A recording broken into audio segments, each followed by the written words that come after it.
बात चल रही है जी वेस्पर थ्योरी की। VSEPR vesper theory, valence shell electron pair repulsion theory. Valence shell electron pair repulsion theory हमें यह बताती है कि एक सेंट्रल एटम के गिर्द electron pairs tend to remain maximum distance apart, ताकि वो आपस में जो रिपल्शन है वो कम से कम रखें, एक दूसरे से ज़्यादा फासले पे रहना चाहते हैं ताकि रिपल्शन कम से कम हो। इलेक्ट्रॉन पेयर्स दो तरह के होते हैं, एक को कहते हैं बॉन्ड पेयर, एक को कहते हैं लोन पेयर।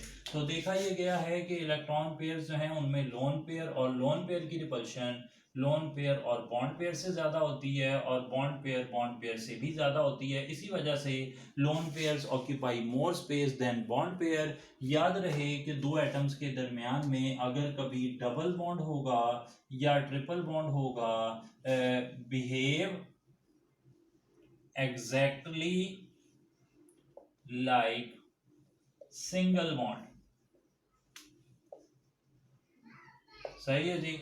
तो डबल और ट्रिपल बॉन्ड होंगे तो भी आपने जब उनकी ज्योमेट्री या शेप बतानी है तो आपने उन्हें सिंगल बॉन्ड ही मानना है। क्लियर हो गई थी बात। तो अब जरा सारे पॉइंट्स को देख लेंगे। इलेक्ट्रॉन एक दूसरे से ज़्यादा दूर रहना चाहते हैं। दो इलेक्ट्रॉन पेयर अगर होंगे तो वो 180 के एंगल पर आ जाएंगे, तब से सबसे ज़्यादा दूर हो जाएं। तीन हो तो 120 के एंगल पर आ जाएंगे, चार हो तो 109.5 डिग्रीज पर आ जाएंगे। अगर वो पाँच हैं तो फिर तीन 120 पर आ जाते हैं, 290 पर आ जाते हैं। छः हों तो सब 90 पर आ जाते हैं। इस तरीके से जो है ना वो अलग अलग वैल्यूज़ हमें मिल सकती हैं। तो वो क्या है उनकी तरफ चलेंगे। फिलहाल यहाँ से हमें ये इन्फॉर्मेशन मिल गई है कि लोन पेयर ज़्यादा जगह घेरते हैं। डबल और ट्रिपल बॉन्ड से ज्योमेट्री पर फ़र्क नहीं पड़ता, वो वही होती है जो सिंगल बॉन्ड की बननी थी। बहुत सारी मिसालें हमने यहाँ पर देखनी हैं। बहुत सारी मिसालें देखने से पहले एक अलग से कॉन्सेप्ट आपको दे दूं जी। अगर दो एटम्स हैं ए और बी, इनके दरमियान में एक बॉन्ड है, पहला बॉन्ड है, सिर्फ पहला बॉन्ड है, एक ही बॉन्ड है और बॉन्ड बना ही नहीं, दूसरा बना ही नहीं, तीसरा बना ही नहीं। तो जब दो एटम्स के दरमियान में पहला बॉन्ड बनता है, पहला कोवलेंट बॉन्ड बनता है, याद रख लें, दो एटम्स के दरमियान पहला कोवलेंट बॉन्ड बनता है तो उसे आपने सिग्मा बॉन्ड कहना होता है। इसके बाद जो बॉन्ड बनेंगे उन्हें आप कह देंगे कि ये पाई बॉन्ड है। चाहे वो एक बने चाहे दो बने, पहला बॉन्ड सिग्मा कहलाएगा, इसके बाद जो बनेंगे वो पाई बॉन्ड कहलाएंगे। क्लियर है जी। ये इन्फॉर्मेशन आपके पास रहनी चाहिए, इससे हमें मदद मिलने वाली है। अब हम चलते हैं कि अगर आपको मुख्तलिफ एटम्स के अंदर जो पाई जाने वाली शेप्स हैं वो बतानी हो तो फिर आप क्या करेंगे। उसके लिए हम एक चार्ट सा बना लेते हैं। याद रख लें कि अगर एक सेंट्रल एटम है, उसके साथ आपने काउंट कर लेने हैं sigma bond plus lone pair. एक सेंट्रल एटम के साथ जो सिग्मा बॉन्ड लगे हैं वो काउंट कर लेने हैं और जो लोन पेयर लगे हैं वो काउंट कर लेने हैं। उनकी तादाद देखनी है कि कितनी आ गई। अगर सिग्मा बॉन्ड और लोन पेयर की तादाद कुल मिलाकर 2 आ जाए, सिग्मा बॉन्ड और लोन पेयर की तादाद कुल मिलाकर आ गई 2। मिसाल के तौर पर हम बात कर रहे हैं सिग्मा बॉन्ड और लोन पेयर मिलाकर तादाद 2 की। हमने मिसाल ले ली यहाँ पर CH ट्रिपल बॉन्ड CH, ये वाली मिसाल ले लें, या BeCl2 की मिसाल ले लें। यहाँ पर आप देखें बेरिलियम ने एक बॉन्ड क्लोरीन के साथ बनाया, ये सिग्मा, ये भी सिग्मा। बेरिलियम दूसरे ग्रुप का है, दो बॉन्ड बनाए हैं तो लोन पेयर इसके पास नहीं होगा। कार्बन चौथे ग्रुप का मेंबर है, एक ये बॉन्ड बनाया सिग्मा। यहाँ पे तीन बॉन्ड है, उनमें से सिर्फ एक सिग्मा हो सकता है, बाकी सब पाई होंगे। तो इस कार्बन ने सिर्फ 2 सिग्मा बॉन्ड बनाए हैं। और क्योंकि कार्बन चौथे ग्रुप का है, overall 2 pi bond 2 sigma bond 4 पूरे हो गए। इसके पास भी कोई लोन पेयर नहीं है तो ये भी इसमें भी सिग्मा बॉन्ड और लोन पेयर मिलाकर 2 हैं। अगर किसी एटम के पास सिग्मा बॉन्ड और लोन पेयर मिलाकर 2 आएंगे तो याद रख लें कि उसके अंदर आपने जो हाइब्रिडाइजेशन है, हालांकि हाइब्रिडाइजेशन अलग से भी एक टॉपिक है लेकिन हम उसे यहाँ पर ही सम अप करना चाह रहे हैं। तो अगर सिग्मा बॉन्ड और लोन पेयर मिलकर 2 आ जाएं तो sp हाइब्रिडाइजेशन होगी उस कंपाउंड में और उसकी जो ज्योमेट्री है वो हो जाएगी लीनियर। उसकी ज्योमेट्री हो जाएगी जी लीनियर। 2 अगर सिग्मा बॉन्ड और लोन पेयर 2 हुए तो sp हाइब्रिडाइजेशन लीनियर हो जाएगी उसकी ज्योमेट्री। अगर सिग्मा बॉन्ड और लोन पेयर मिलाकर 3 हो गए सिग्मा बॉन्ड और लोन पेयर मिलाकर 3 हो गए। जैसा कि बोरॉन ट्राईफ्लोराइड देख लें, जैसे कि SO3 देख लें, 1 सिग्मा 2 सिग्मा 3 सिग्मा, बाकी सारे पाई बॉन्ड है। यहाँ पे तो एक ही बॉन्ड है, 3 सिग्मा हो गए। बोरॉन तीसरे ग्रुप का है, 3 बॉन्ड बने हुए हैं, लोन पेयर कोई नहीं है। सल्फर छठे ग्रुप का है, 3 सिग्मा बॉन्ड बने हुए हैं, 3 पाई बॉन्ड है, लोन पेयर कोई नहीं है। तो यहाँ पर हाइब्रिडाइजेशन हो जाएगी sp2 और ये हो जाएगा ट्राई एंगुलर प्लेनर। ये हो जाएगा जी ट्राई एंगुलर प्लेनर। इसी तरीके से आगे चलते हैं, जब ये वैल्यू 4 5 6 7 वगैरह होगी तो फिर क्या होगा, नोट करते हैं जी। आगे चलते हुए अगर सिग्मा बॉन्ड और लोन पेयर मिलकर 4 आ जाएं, सिग्मा बॉन्ड लोन पेयर मिलकर 4 आ जाएं, for example carbon 4 single bond बना ले, ये मिसाल हो सकती है। या फिर मिसाल हो सकती है कि जीनॉन जो है वो चारों तरफ ऑक्सीजन से डबल बॉन्ड बना ले, ये भी मिसाल हो सकती है। सही हो गई थी बात। या फिर अब हम मिसाल देख लेते हैं, नाइट्रोजन जिसके साथ 3 हाइड्रोजन लगे हों, 1 लोन पेयर हो, या फिर ऑक्सीजन जिसके साथ 2 हाइड्रोजन लगे हों, 2 लोन पेयर हो, या हाइड्रोजन है जिसके साथ फ्लोरीन लगा हो और फ्लोरीन के पास 3 लोन पेयर हों। इन सब केसेस के अंदर सिग्मा बॉन्ड और लोन पेयर मिलकर 4 हो रहे हैं, तो यहाँ पर हाइब्रिडाइजेशन हो जाएगी sp3 और यहाँ पर ज्योमेट्री हो जाएगी टेट्राहेड्रल। एक बात यहाँ पर अब नई आ गई कि मैंने अभी तक सिर्फ ज्योमेट्री की बात की है, एक और डेफिनेशन है वो शेप होती है। तो मैं यहाँ पर जियोमेट्री और शेप की बात करने लगा हूँ। ज्योमेट्री में आप देखते हैं कि सिग्मा और लोन पेयर मिलाकर जो है ना, सिग्मा बॉन्ड और लोन पेयर वो मिलाकर क्या शक्ल ले रहे हैं, और शेप में हम देखते हैं कि सिर्फ सिग्मा बॉन्ड क्या शेप ले रहे हैं। मिसाल के तौर पर यहाँ पर कार्बन के साथ 4 हाइड्रोजन लगे हुए हैं, चारों बॉन्ड पेयर हैं, चारों सिग्मा बॉन्ड हैं, तो चारों सिग्मा बॉन्ड टेट्राहेड्रल अरेंज हैं। और यहाँ पे लोन पेयर कोई नहीं है, तो सिर्फ सिग्मा बॉन्ड के हिसाब से ज्योमेट्री भी टेट्राहेड्रल है। अमोनिया को जब देखते हैं तो अमोनिया में लोन पेयर 3 है, और सॉरी बॉन्ड पेयर 3 है, यानी कि सिग्मा बॉन्ड 3 है और लोन पेयर 1 है, 3 और 1 4, तो 4 के हिसाब से हमेशा 4 जब भी होगा तो ज्योमेट्री टेट्राहेड्रल होगी। तो अमोनिया की ज्योमेट्री भी टेट्राहेड्रल है, लेकिन इसके मुकाबले में जब आप उसकी शेप देखते हैं तो शेप में लोन पेयर काउंट नहीं होगा, शेप में लोन पेयर काउंट नहीं होगा, इसीलिए इसकी शेप जो है वो आएगी डिस्टॉर्टेड टेट्राहेड्रल। इसकी शेप है डिस्टॉर्टेड टेट्राहेड्रल, यानी कि टेट्राहेड्रल जो बिगड़ी हुई शक्ल में है। पानी को देखें, 2 लोन पेयर 2 सिग्मा बॉन्ड 4, 4 से इसकी ज्योमेट्री तो टेट्राहेड्रल हो गई, लेकिन इसमें शेप में सिर्फ सिग्मा बॉन्ड देखे जाएंगे जो कि इस तरह लगे हुए हैं, इसीलिए इसकी शेप को बेंड शेप या वी शेप कहते हैं। HF को देखें तो HF ज्योमेट्री में जब आप देखते हैं तो 3 लोन पेयर 1 बॉन्ड पेयर जिसे सिग्मा बॉन्ड कहते हैं, 4 हो गए, 4 हो गए तो ज्योमेट्री टेट्राहेड्रल हो गई, लेकिन इसकी शेप जो है उसमें आप सिर्फ सिग्मा बॉन्ड को देखेंगे तो वो लीनियर लगा हुआ है, इसलिए ये लीनियर हो जाता है। क्लियर हो गई जी बात। इस तरीके से हम चीज़ों को ऑब्जर्व करते हैं। सिग्मा बॉन्ड और लोन पेयर मिलाकर अगर 2 आ गए तो लीनियर ज्योमेट्री, 3 आ गए तो ट्राइंगुलर प्लेनर ज्योमेट्री, 4 आ गए तो टेट्राहेड्रल ज्योमेट्री हो जाएगी आमतौर पर। इसके अलावा भी होगा तो उसकी भी बात करेंगे, फिलहाल हम आम चीज़ों की बातें कर रहे हैं। अच्छा, अब आगे चलते हैं। अगर सिग्मा बॉन्ड और लोन पेयर मिलाकर 5 आ जाएं तो फिर ज्योमेट्री क्या होगी, उसकी तरफ चलते हैं, मिटाते हैं और नई बातें लिखते हैं जी। तो अगर सिग्मा बॉन्ड और लोन पेयर मिलाकर 5 आ जाएं तो फिर यहाँ पर जो हाइब्रिडाइजेशन होगी वो DsP3 हो जाएगी, हाइब्रिडाइजेशन DsP3 हो जाएगी। और यहाँ पर जो ज्योमेट्री है वो हो जाएगी ट्राईएंगुलर बाईपाइरामिडल, इसे कहते हैं ट्राईएंगुलर बाईपाइरामिडल। यहाँ पर 3 एंगल 120 के होते हैं। अच्छा, मैं ये बताना भूल गया जी कि जो हमारे पास टेट्राहेड्रल है उसमें सारे एंगल 109.5 के होते हैं ज्योमेट्री में, और जब आप देखते हैं लोन पेयर बढ़ते हैं तो फिर एंगल जो है ना वो कम होता जाता है, क्योंकि लोन पेयर ने ज़्यादा जगह घेरनी है तो बॉन्ड पेयर को श्रिंक करता रहता है। मिसाल के तौर पर मीथेन में एंगल 109.5 डिग्रीज का है, अमोनिया में 1 लोन पेयर की वजह से वो एंगल 107.5 और वाटर में 2 लोन पेयर की वजह से वो एंगल 104.5 डिग्रीज का रह जाता है। अच्छा, तो आगे चलते हैं। ये हो गया ट्राईएंगुलर बाईपाइरामिडल, सही है जी बात। और इसमें 3 एंगल 120 के हैं और 2 एंगल 90 के हैं, यानी कि असल में ट्राईएंगल ऐसे पड़ी हुई है और ये जो बाईपाइरामिड है वो इस तरीके से इसके 90 पर लगे हुए हैं। यहाँ पर जो हम मिसालें कोड करेंगे वो होगी PCl5 की। PCl5 इस ग्रुप में बड़ी ज़बरदस्त मिसाल हो सकता है। फॉस्फोरस के साथ वाले जो हैं वो भी इसी तरह के होंगे। फॉस्फोरस के साथ है नाइट्रोजन, फास्फोरस, आर्सेनिक। आर्सेनिक की बात करें तो AsH5 हो सकता है, वो भी इसी तरह की कुछ ज्योमेट्री शो करेगा। सही है जी बात। अगर अब यहाँ पर लोन पेयर आ जाए तो फिर आप क्या करेंगे, लोन पेयर आने से यहाँ पर क्या तब्दीली आती है, वो तब्दीली जो है वो आप कह सकते हैं कि डिस्टॉर्टेड ट्राइगोनल बाईपिरामिडल बन सकती है। लोन पेयर आएगा तो फिर वो जो शेप है वो डिस्टॉर्टेड फॉर्म में चली जाएगी। और कौन से वाला जाएगा, यहाँ से जो सिस्टम है वो वाला कौन सा जाता है, तो ऐसे वाला सिस्टम जाता है जो बाकियों से ज़्यादा दूर हो। यानी कि ये दोनों जो हैं, ये तीनों जो हैं, ये एक दूसरे से 190 के एंगल पर, सॉरी 120 के एंगल पर लगे हुए हैं, तो ये मैक्सिमम डिस्टेंस अपार्ट हैं। लोन पेयर जब भी जाएगा तो वो ऐसी पोजीशन से जाएगा जो बाकी सब पोजीशन से सबसे ज़्यादा फासले पर हो। मिसाल का मतलब ये हुआ कि अगर मैं यहाँ पर एक लोन पेयर लगाना चाह रहा हूँ तो लोन पेयर लगाने के दो तरीके, एक इधर लगा लेते हैं, एक इधर लगा लेते हैं।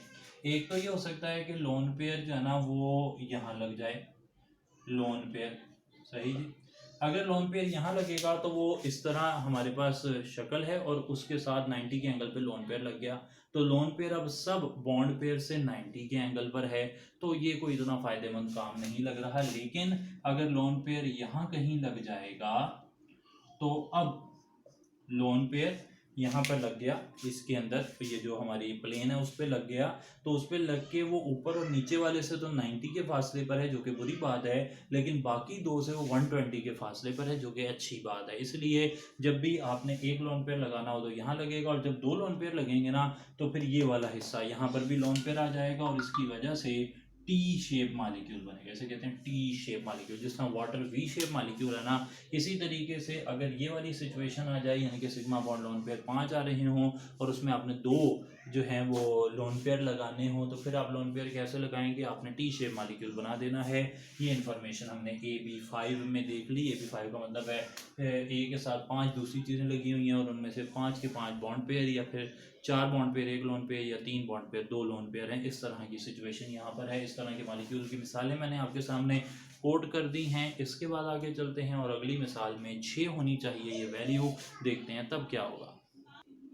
चलते हैं ऐसी सिचुएशन जब सिग्मा बॉन्ड और लोन पेयर मिलाकर 6 हो जाएं, जैसा कि हम मिसाल दे सकते हैं XeF6 की, या फिर हम ऐसी SF6 की, या फिर हम बात कर सकते हैं कि हमारे पास IF5 हो जाए, जिसमें आयोडीन के पास एक लोन पेयर की वजह से 5 बॉन्ड पेयर, 5 सिग्मा बॉन्ड और एक लोन पेयर 6 हो जाएंगे। यहाँ पर भी वही बात रहेगी। इसी तरीके से अगर हम बात करते हैं XeF4 की, तो जीनोन के पास 2 लोन पेयर की वजह से ये भी ओवरऑल 6 की ही सिचुएशन बन जाएगी। अच्छा, अगर 6 हो जाए ना तो फिर सिचुएशन क्या बनती है कि सेंट्रल एटम के साथ 4 जो हैं वो स्क्वायर प्लेनर शक्ल में लग जाते हैं, जबकि 2 बाई पैरामिडल में लग जाते हैं। Square planar, by pyramidal, square planar और बाई पैरामिडल। यहाँ पर अहम बात यह है कि चाहे स्क्वायर प्लेनर में लगे हों, चाहे 90 के एंगल वो परपेंडिकुलर लगे हों, सारे एंगल यहाँ पर 90 के हैं। और जब सारे एंगल 90 के हैं तो अब इससे कोई फर्क नहीं पड़ने वाला कि आप कौन सी साइड से जो कौन सा बॉन्ड पेयर हटाकर उसकी जगह लोन पेयर लगाते हैं, क्योंकि ओवरऑल जो है सारे एंगल 90 के हैं, तो लोन पेयर कहीं पर भी आएगा वो बाकी सबसे इक्वी डिस्टेंट होगा। इसलिए इस हालत में अब फिर जब एक लोन पेयर आप हटाएं तो ये वाला हटा यहाँ लगा दें, दूसरा इसे हटा के लगा दें, तो ये ओवरऑल स्क्वायर प्लेनर ज्योमेट्री बन जाती है। जब 2 लोन पेयर लगे हों, एक लगा हो, तो स्क्वायर प्लेनर और पिरामिडल ज्योमेट्री बन जाती है। उम्मीद है आप ये बातों को अंडरस्टैंड कर रहे होंगे। इसकी अंडरस्टैंडिंग बहुत मज़ीद बेहतर करने के लिए कोई भी इनऑर्गेनिक की बुक जो आपके पास है उसे आप ऑब्जर्व कर सकते हैं, उसमें इसी तरह की बातें लिखी होंगी। तो ये थे 6 वाली वैल्यू, और 6 में जो हाइब्रिडाइजेशन होती है वो D2sp3 होती है। इसके बाद 7 वाली सिचुएशन कब होगी, जब आपके पास IF7 होगा। IF7 7 बॉन्ड बने हुए हैं, सही है जी बात। ये वाली सिचुएशन देख लें। तो ये वाली सिचुएशन के अलावा अगर आप देखना चाहें तो IF7 नहीं, अच्छी मिसाल है IF7। इसमें आपको 7 सिग्मा बॉन्ड और लोन पेयर मिलकर जो है वो 7 नज़र आ जाते हैं, और 7 नज़र आने के बाद यहाँ पर जो हाइब्रिडाइजेशन है वो D3sp3 बन जाएगी। 3 4 और 3 7, बिल्कुल सही है जी। 7 ऑर्बिटल बन रहे हैं, और 7 ऑर्बिटल के अंदर जो शेप बनती है वो बनती है इस तरीके से। Pentagonal bi pyramidal. सही है जी, इस तरीके से पेंटागोनल और बाद में बाई पिरामिडल हो जाता है। पेंटागोनल में जो एंगल है वो 72 डिग्रीज का होता है और जो बाई पिरामिडल है वो फिर 90 के एंगल पर आ जाएंगे। अब यकीनन आप बिल्कुल समझ गए होंगे ये बात कि ये एंगल जो 72 वाले हैं, अगर हमने इसमें कहीं पर लोन पेयर लगाना हो तो लोन पेयर लगाने के केस में हम लोन पेयर परपेंडिकुलर में लगाएंगे ताकि वो बाकी सबसे 90 के एंगल पर हो। अंदर से हम अगर हमने इनमें से किसी को लोन पेयर बनाया तो वो बाकी बॉन्ड पेयर से 72 के एंगल पर होगा, जो कि अच्छी बात नहीं है क्योंकि हम जानते हैं कि lone pairs occupy more space, lone pair tend to remain maximum distance apart from the bond pair, इस वजह से उसे ज़्यादा फासले पर रखना ज़रूरी रहेगा। ये तो हो गई कुछ आम सादा इजी मिसालें, और इन मिसालों के बाद थोड़ी सी कॉम्प्लेक्स मिसालों की भी बात करें तो वो आइंस की बात हो सकती है, लेकिन आमतौर पर मेजॉरिटी केसेस में जो हमने फार्मूला बताया है सिग्मा बॉन्ड और लोन पेयर को मिलाकर आप बता सकते हैं ज्योमेट्री, और ये उसके अंदर हाइब्रिडाइजेशन बता सकते हैं। ये फार्मूला आमतौर पर चलता है। जहाँ नहीं चलता कुछ मशहूर मिसालें जो हमें याद करने की ज़रूरत है उनकी बात कर लेते हैं, उन्हें लिख लेते हैं। एक और फार्मूला है वो कैसे काम करता है उस पर भी बात करते हैं जी। तो यहाँ पर हमने कुछ मेजर एग्जांपल्स जो कि कंफ्यूजिंग हैं, जो कि प्रॉब्लम करती हैं, उन्हें लिख लिया है। याद रख लें कि अगर XeF2 होगा तो वो लीनियर होगा, XeF4 स्क्वायर प्लेनर होगा, XeF6 पेंटागोनल बाई पिरामिडल है, XeOF2 और ClF3 दोनों के दोनों टी शेप्ड में आ रहे हैं, XeOF4 जो है वो स्क्वायर पिरामिडल में आ रहा है। ये सब मिसालें आपको मिल जाएंगी, ना सिर्फ हमारे पास सनाउल्लाह साहब की बुक में है बल्कि जीटी टोली में भी ये मिसालें लिखी हुई हैं। आगे की तरफ चलें तो ये एक और फार्मूला है हाइब्रिडाइजेशन को निकालने का। हमने जो फार्मूला बताया बड़ा सिंपल स्ट्रेट फॉरवर्ड था, जिसमें आप सिर्फ सिग्मा बॉन्ड और लोन पेयर काउंट करते हैं, उसकी बेस पे हाइब्रिडाइजेशन निकाल लेते हैं। लेकिन यहाँ पर अगर आप देखें तो यहाँ पे m जो है, m है number of valence electrons in an atom, number of valence electrons in an atom. v जो है वो number of monovalent atoms attached, number of monovalent atoms attached. p है पॉजिटिव चार्ज, ए है नेगेटिव चार्ज। अगर उस पर कोई पॉजिटिव चार्ज है तो आप उसे माइनस कर देंगे। किसी कंपाउंड में फॉर एग्जांपल NH4 पॉजिटिव में आपने नंबर जो सेंट्रल एटम है नाइट्रोजन, उसके पास 5 इलेक्ट्रॉन है, 5वें ग्रुप का है, उसके पास 5 इलेक्ट्रॉन है, 5 आ गया यहाँ पर। और उसने कितने मोनोवेलेंट एटम से बॉन्ड बनाया हुआ है, 4 मोनोवेलेंट एटम, 4 हाइड्रोजन वहाँ पे लगे हुए हैं, तो 5+4 हो जाएगा। जो NH4 पॉजिटिव की बात अगर मैं करूं तो NH4 पॉजिटिव में यहाँ पर -C करना पड़ेगा, यानी कि एक चार्ज उस पर है तो वो यहाँ माइनस हो जाएगा। एनाइन ये है ही नहीं, नेगेटिव ये है ही नहीं, तो ये ओवर 2 करेंगे तो यहाँ पर sp3 हाइब्रिडाइजेशन आ रही है 4 जवाब आने की वजह से। 4 से ये हो गई sp3। इससे ही मिलती जुलती एग्जांपल NH2 नेगेटिव की देख लें। नाइट्रोजन के पास लोन पेयर मौजूद हैं 2। सही है जनाब। अब आप नाइट्रोजन का ग्रुप नंबर लिखें 5, उसने बॉन्ड कितने बनाए हुए हैं 2, 7 हो जाएगा। सही हो गई थी बात। तो नाइट्रोजन के पास यहाँ पर लोन पेयर, बल्कि नाइट्रोजन के पास एक लोन पेयर यहाँ पर मौजूद है।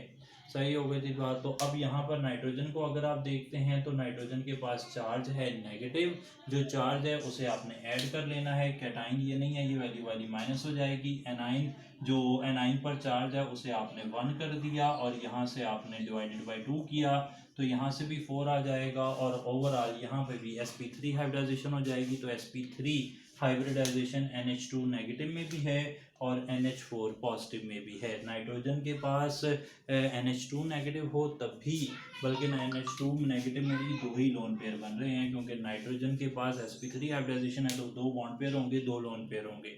इसे क्लियर कर लें, ये वाली बात ज़्यादा सही है, उसमें डाउट लग रहा है, ये बिल्कुल सही है। तो 4 आ गई वैल्यू। कैसे चार्ज आ गई? 4 आ गई। जो सेंट्रल एटम है उसके पास वैलेंस शेल में कितना इलेक्ट्रॉन है? 5वां ग्रुप, 5 इलेक्ट्रॉन आ गए। 2 क्यों आ गया यहाँ पर? 2 इसलिए आ गया कि यहाँ पे जो अटैच्ड मोनोवेलेंट एटम है यानी कि हाइड्रोजन, उनकी तादाद 2 है। इस पर कोई पॉजिटिव चार्ज नहीं है इसलिए हमने C की वैल्यू नहीं लगाई। इस पर नेगेटिव चार्ज है तो हमने A की वैल्यू 1 लगा दी क्योंकि नेगेटिव 1 था। डिवाइडेड बाई 2 किया, जवाब 4 आ गया। इस तरीके से भी काम हो सकता है। तो ये एक और तरीका हो गया। ये तरीका ज़ाती तौर पे मुझे मुश्किल लगता है और इसमें इसी तरह की छोटी मोटी कन्फ्यूजन हो जाती है। पिछला तरीका रिलेटिवली आसान है, उस पर ही काम करें और जो जो आपका प्रॉब्लम्स हैं उनको हल कर लें, इंशाल्लाह बात ये क्लियर हो जाएगी। ये था वेस्पर थ्योरी। वेस्पर थ्योरी इतनी ज़्यादा कामयाब इस सेंस में नहीं है कि ये शेप्स ऑफ ऑर्बिटल्स तो बताती है, लेकिन एनर्जेटिक्स ऑफ बॉन्ड फॉर्मेशन, बहुत ज़्यादा polar bond like lithium oxide, बहुत ज़्यादा इनर्ट पेयर इफेक्ट जो है उसके बारे में ये नहीं बताती। तो इस तरह के मसाइल, कम्प्लेक्स फॉर्मेशन के बारे में कई दफ़ा नहीं बताती। तो वो sp3 और dsp2 में भी कोई बहुत ज़्यादा फ़र्क नहीं इसने बताया। कई दफ़ा dsp2 हाइब्रिडाइजेशन भी तो हो सकती है, तो हम कैसे sp3 और dsp2 में प्रायोरिटाइज करेंगे, कौन सी वाली बॉन्डिंग होनी है। तो ये सारे सवालों के जवाब हमें अभी तक नहीं मिल रहे।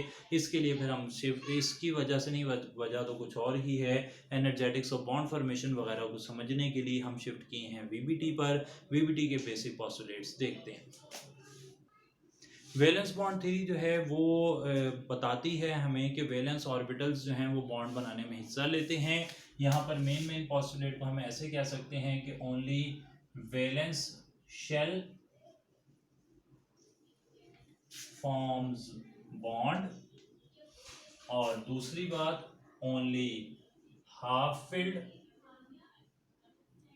Orbitals form bond.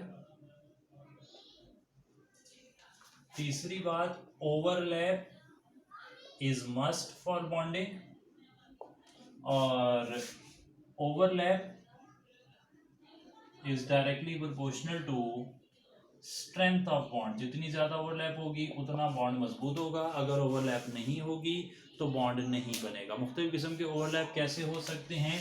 एक हो सकता है head on overlap. Head on overlap S और S के दरमियान में होता है, PX और PX के दरमियान में होता है।